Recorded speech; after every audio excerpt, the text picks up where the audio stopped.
Hello, it's Nisha from Casaba Administrative Consulting Services. This is our Permission to Leap conference. Today we have with us Jen Tavarez.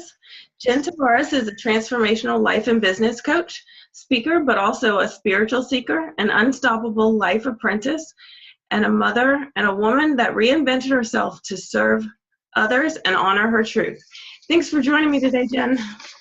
Thank you, Nisha, for having me. I am honored, humbled, and very grateful to be here. Okay, so let me ask you first, what is your definition of permission? Permission. For me, permission is to love yourself enough to believe that there is a greater life experience for you.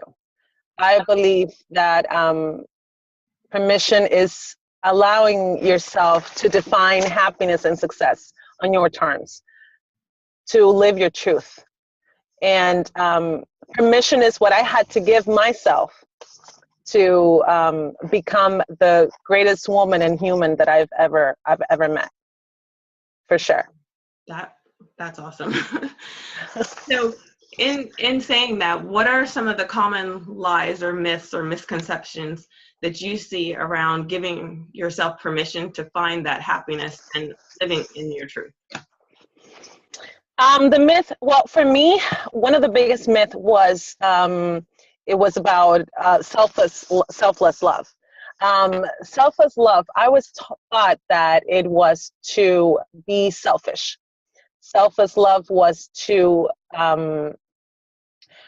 ignore others people's needs and become a predator of others' well-being instead of respecting your own well-being. My mother, with her journey, taught me that I needed to love others first so that I could be appreciated or even valued and celebrated as a woman. That I needed to be this submissive heroine of as a wife and as a mother, for me to be able to be recognized by others, to be acknowledged by others.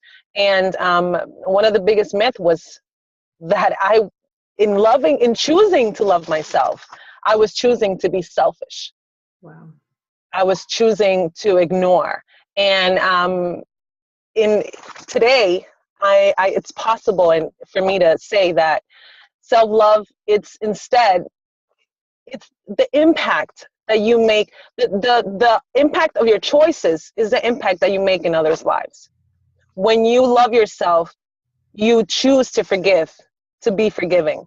When you love yourself, you choose to love others, to be loved. Mm-hmm. So one of the biggest myths was that it was not possible to love myself and yet love others in the same manner without becoming a predator of their well-being. Oh, I like that. So what was your pivot point? What was the moment that you would consider to be, where you had to give yourself permission in order to really just live full out? My pivot point was fairly recently, actually, about a year ago. After I made the decision to quit my full-time job and just undergo in my full-time career as a brand manager and as a coach. I experienced a lot of up and downs. And I mean, I was living a dream or at least what I thought it was a dream for me. At this point, I had reinvented myself completely, my job, my career, I had quit my stability in income. And I thought that I was actually living the life that I was supposed to. Mm-hmm. Yet, at this point, I think I was not clear on what I wanted.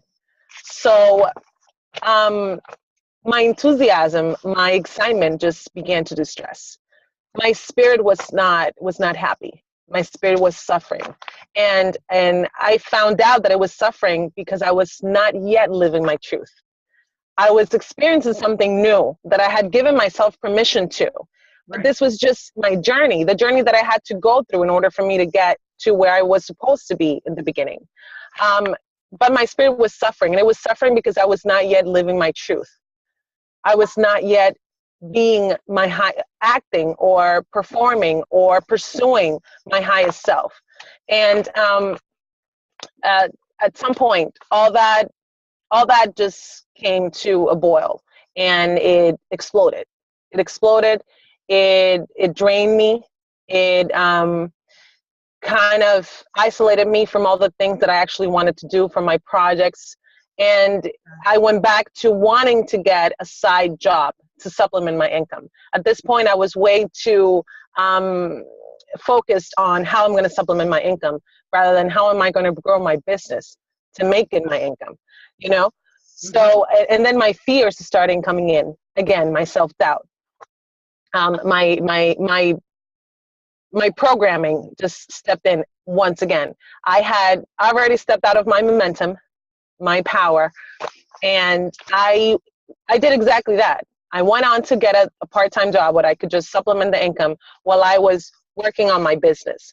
And one night I got home and my husband was acting very weird. He was anxious. He was retrieved. He was acting like he wasn't happy, and I just didn't know what it was. And I asked him, I remember that I asked him, what's wrong? I mean, do you feel like talking? And he just did not want to tell me. And I insisted. And finally he said, I just see that you're not doing anything with your life. Wow. And I mean, as you can think, the past Jennifer, the Jennifer that my mom had raised to become a submissive woman and a woman that had to put others' needs in front of her own, Right. the insecure woman, just came in. She stepped back in, and I felt so low. I felt like I was nothing. I felt like I had actually failed. Like, what are you doing? What did you do? And I started questioning everything that I had done, all those steps I had taken, all the things that I thought were supposed to take me to another place, and instead had dragged me there. Right. That was a pivot point for me. That was a moment for me to say, either you quit, or again, you learn how to love yourself enough to give yourself permission to continue on believing in this dream and continue to develop it. I had just, it was a phase for me of getting to know myself even more deeply. Right. I had to know exactly what I wanted so that I could pursue it. But I think those words, more than being an attack to me, I believe that's what I needed to be shaken. Wow. To be shaken out of where I was. Right. And this was a pivot point for me. I had two options for sure. I either quit and go back to get a good job where I can be apparently successful for my husband and everybody else. Right. Or I'd continue on the journey and just choose faith over fear. Wow, I love that. Choose faith over fear. So would you say that giving yourself permission is an ongoing thing? Yes, it's a daily thing. Every day you need to give yourself permission to not tolerate what others want instead of what you want. Every day you need to give yourself permission to believe that there's something better for you. Every day you need to give yourself permission to forgive yourself and forgive others. Giving yourself permission is an ongoing thing. It's allowing yourself to grow when you need to. It's allowing yourself to recognize that you are not in the right direction when you need to. It's allowing room for mistakes. Wow. When you need to. That's a big one. So once you gave yourself permission after your pivot point, what changed? What was the biggest thing that changed for you? The biggest thing that changed for me after my pivot point, now I actually had made a decision first. First of all, I had made a decision. I knew that my decision, right now I had to take a risk, because at this point it was a risk. It was a risk for me losing my marriage, losing my family. I had to take a risk. Right. To build this journey for myself, to build my business, to stop being fearful. And again, as I said, to choose faith over fear. And trusting, listening to that inner voice that said, move forward. You're supported. I'm here with you. So At this point, I claim responsibility for my actions. Oh, wow. I stop being a victim, because being a victim becomes addictive. Being a victim, it's a way for you to excuse yourself all the time and blaming other people for the things that you did not do, for the steps you did not take. Oh, So I mean, for what I know, I could have just chosen to become a victim and say, oh, my husband doesn't love me enough. He's just, this is an attack to my self-esteem. Why in the world would he say that to me? He has seen all the things that I've done to make this happen for myself. I could choose to be a victim and just blame him for not following my dreams and going on to getting a job just because he said so. So I claimed responsibility for the choices I made and for the choices I did not make in the past or in the present. I quitted being a victim. Oh, I love that. That was the first thing I did. Then I assessed, again, my what and my why. I was not clear on what is it that I wanted, but what is it that Jennifer wanted, the real Jennifer, my truth, and why I wanted it. Okay. My why needed to be bigger than everything else. Okay. What is it that I wanted and why? Why I wanted it. So let me do this real quick. I'm sorry to interrupt you. Yeah. But okay, when you say your why had to be bigger, what would you say to a woman that says a why is her children? Well, for me, my children are probably the main part of my why. Right. And for me to know that my children are my why, I need to understand and become aware that my legacy to them is probably what's going to either build their lives or destroy their lives. Oh, I love that. That's perfect. For me, being able to give my children a legacy, and I'm not talking about only the financial part of the legacy. Right. I'm talking about the woman that I want my daughter to become. I'm talking about the husband and the man and the professional that I want my son to become. I'm talking about trying to raise kids, confident children. Yeah. I'm trying to raise happy children, and not my version of happiness, because I have to understand that I cannot live my dreams through them. I have to let themselves figure out what is it that they're here to do and to fulfill that. And the only way that I believe I can do that for them, it's to set an example for them. Oh. This legacy is about the human being that I dream them to be. And I think about it that way because in my case, my father raised me to be a successful woman, but yet the submissive woman that had to tolerate in her marriage, in her home, so that she could be applauded by the rest of the world or society. This is the woman that tolerates everything. This is the woman that fights for her marriage no matter what's going on, whether she's undergoing mistreatment, whether she's a victim of domestic violence, whether she's been cheated on constantly. If you're a submissive woman, then you're a heroine. And if you're a heroine, you deserve a crown. That's how my family raised me. That's what my mother instilled in me. She was a fighter, and my mother was a businesswoman. But yet she insisted in being a heroine. She insisted in being a victim of her own story because that's what she thought that was best for me. Okay. So I don't want that for my children. I want my children to see, and for me, it's even harder to understand because although I knew that all those things that my mother tolerated were wrong, and I always told her that those things were wrong, and I in many instances I said, I am not going to have this life. I am never going to allow a man to cheat on me like this, or to physically mistreat me. And yet, when I was becoming a woman, my ideal of love was exactly this. My subconscious led me to attract these type of men in my life. Right.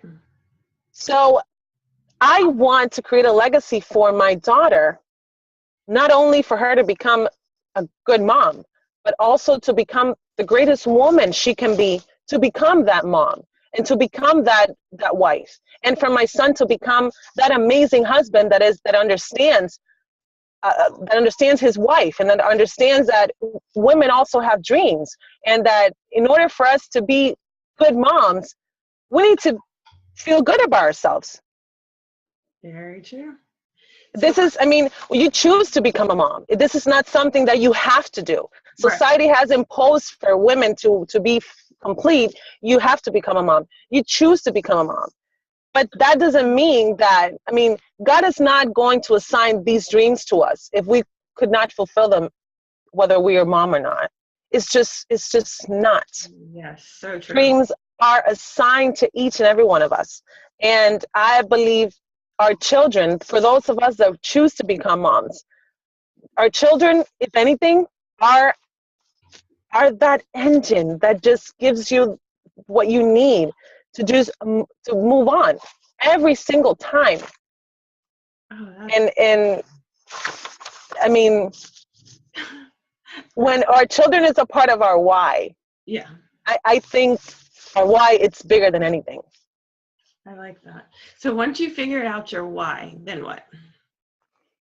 So I got clear on my what, and when I say on my what, I got clear on my goals, on my career, what exactly is it that I wanted to do. I got clear on my business model, because I was just undergoing this phase of, I was investing in every single tool, every single course, everything I could possibly that I thought that was going to grow my business. I was investing more than I was making in hopes that this was going to make my business grow. But what happened was, I mean, these were things that it's not that I was resisting to do.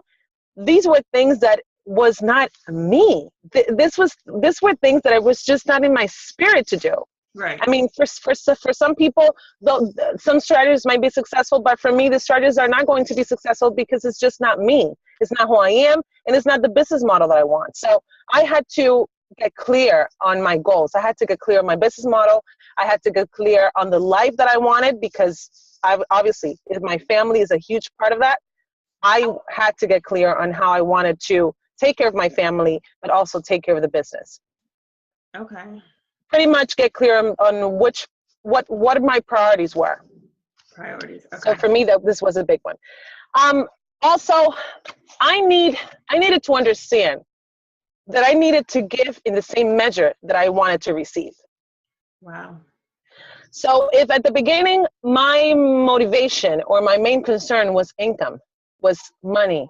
And as I said before, for me, money, it's not always been about money. For me, money equals experiences, equals possibilities, equals what I can do while I have money, or what I can do with the money. Right. So I had to reset that. And I had to say, okay, what are you willing to give? Okay. Or are you willing to give enough? Oh. Are you willing to give in the same measure that you want to receive?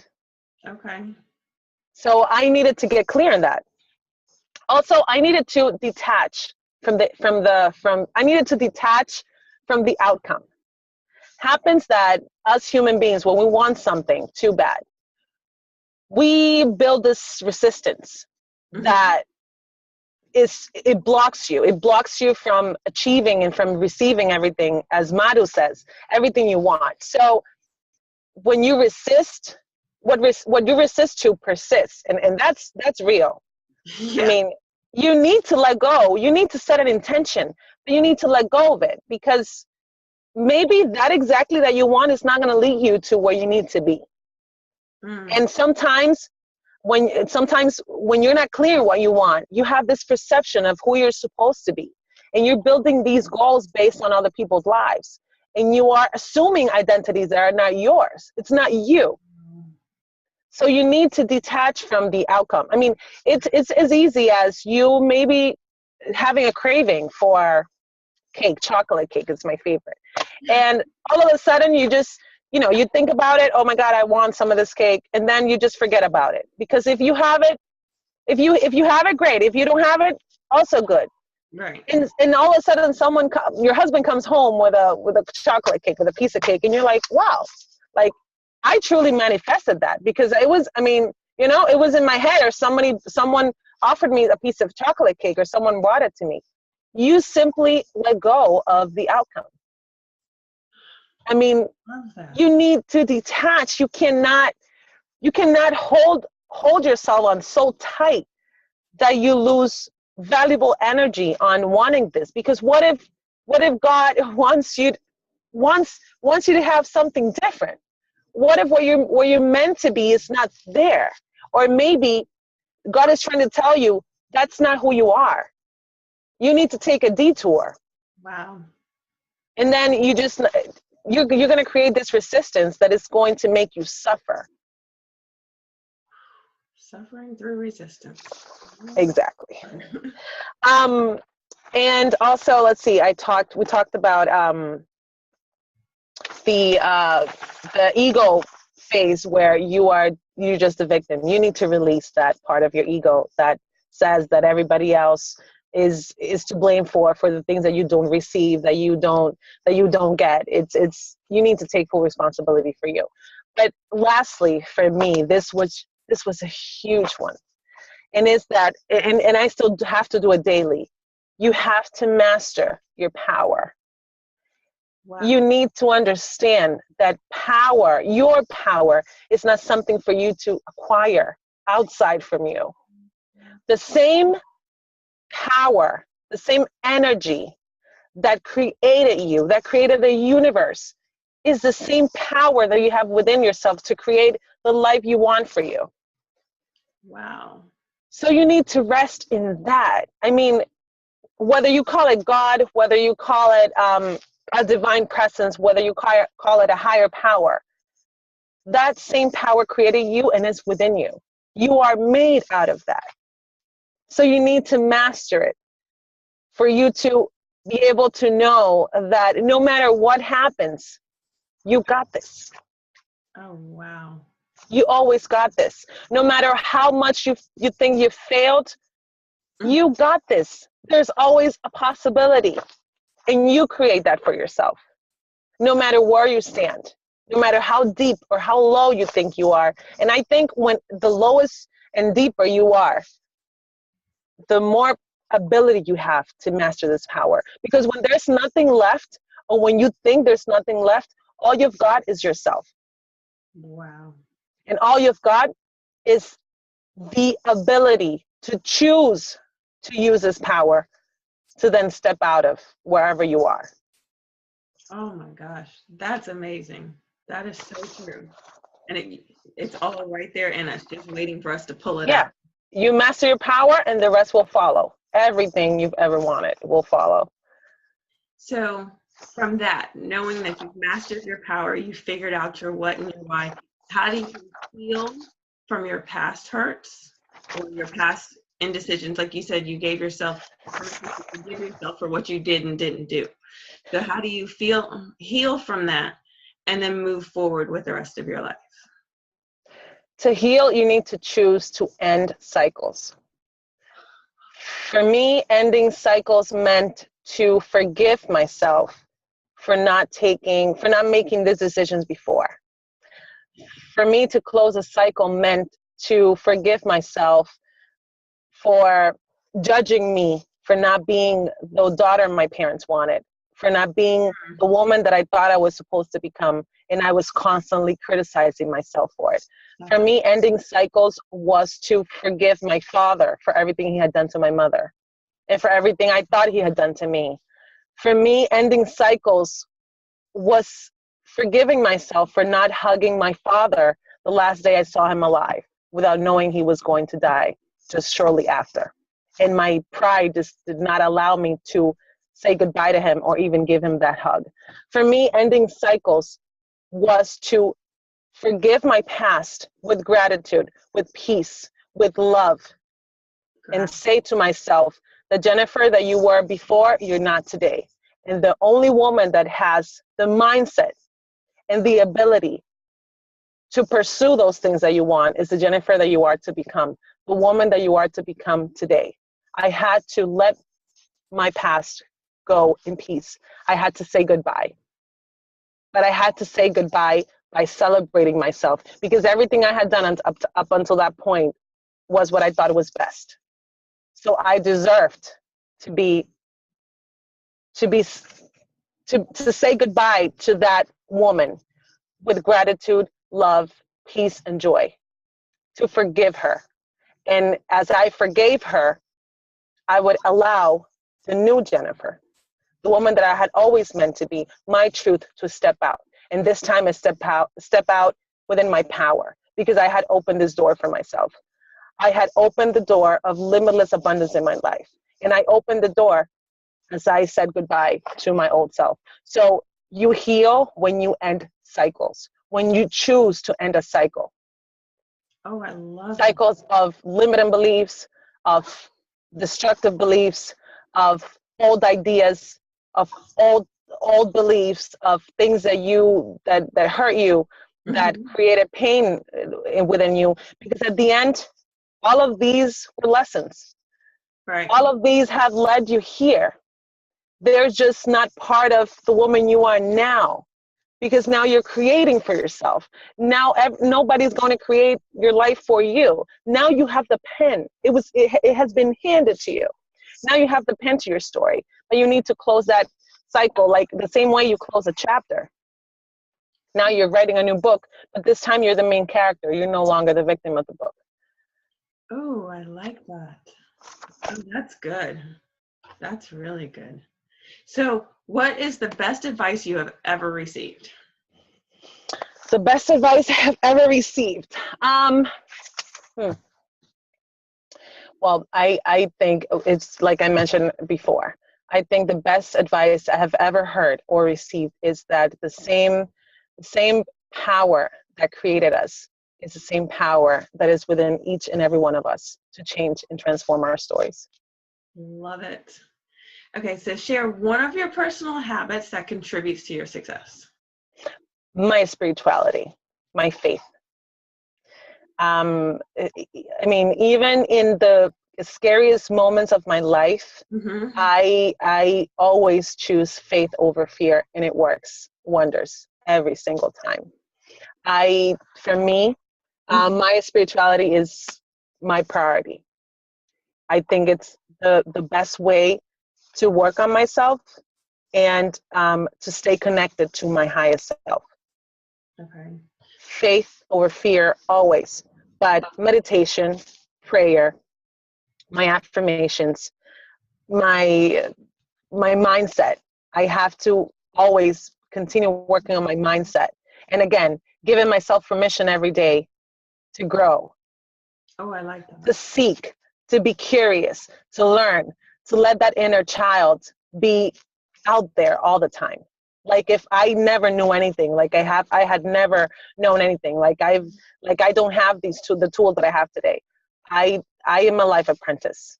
And I think this practice of acting as if you were a life apprentice, just to be willing to learn from everybody that you know, everybody that comes across to you, it's also a practice that that helps me stay grounded every single time. What one piece of advice would you give to women to give themselves permission today? Selfless love is actually true love. So true love is possibly for every person in the world, and even every woman. I believe it to be the beginning and the end of our greatest battles, our most intense battles in life. So giving yourself permission to love yourself enough to pursue yourself, because pursuing your dreams is pursuing yourself, is pursuing your real self.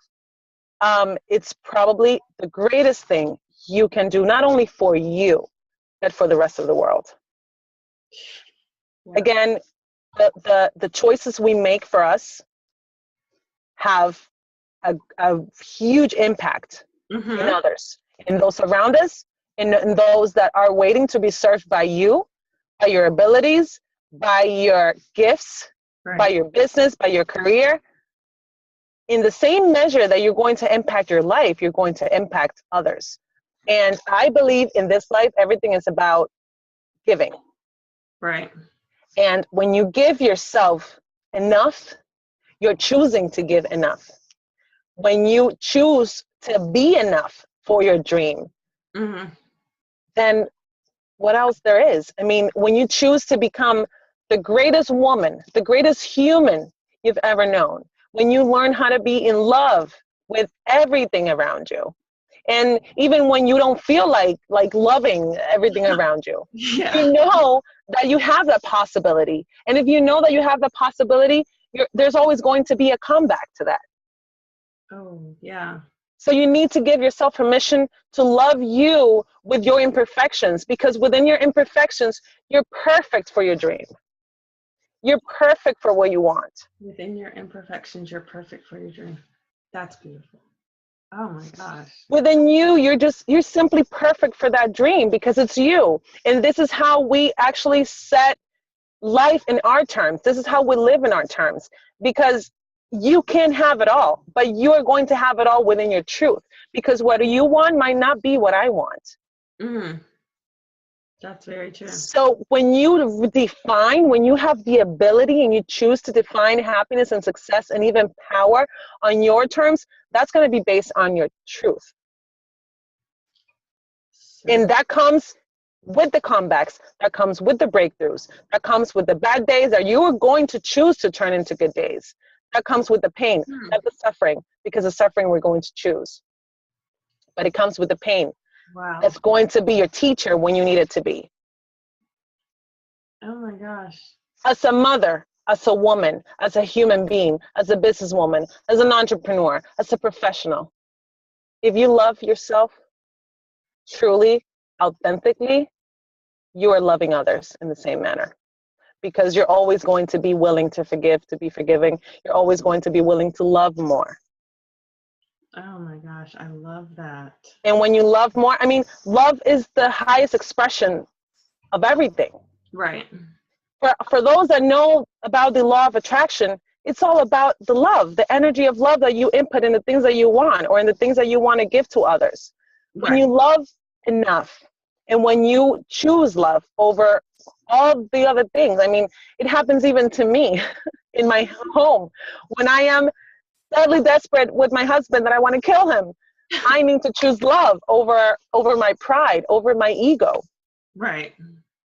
And it's going to happen every single time for you.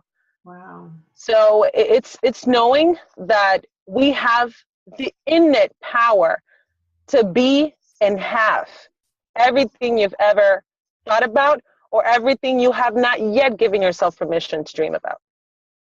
Yes, wow. But that's only going to happen when you decide to be yourself from your truth. Right. Because your truth knows for sure everything that you want. And your dreams are going to allow you to acknowledge those dreams that were assigned to you. But only your truth. Not through anybody else, but by you. By you. I love that. You need to be comfortable being you. Be comfortable being you. I think that's where a lot of women struggle, is because we've been taught so long how to be and what to be, that just being you is hard to figure out.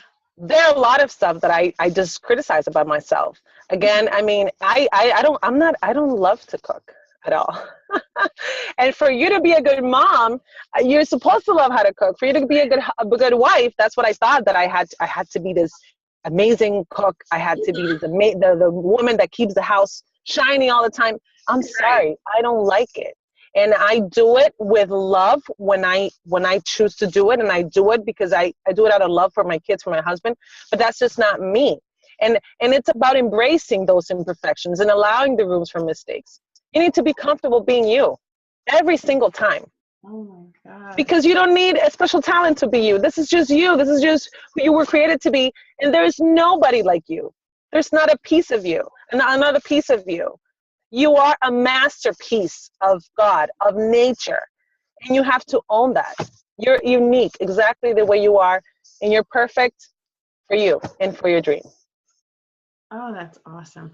So how can people get in touch with you? Where can they find you? You are full of nuggets. Well, they can find me at www.jentavarez.com. That's my webpage. Okay. I'm also in Facebook and Instagram as Limitlessly Abundant. That's the name of my Instagram page. And Twitter and also Periscope.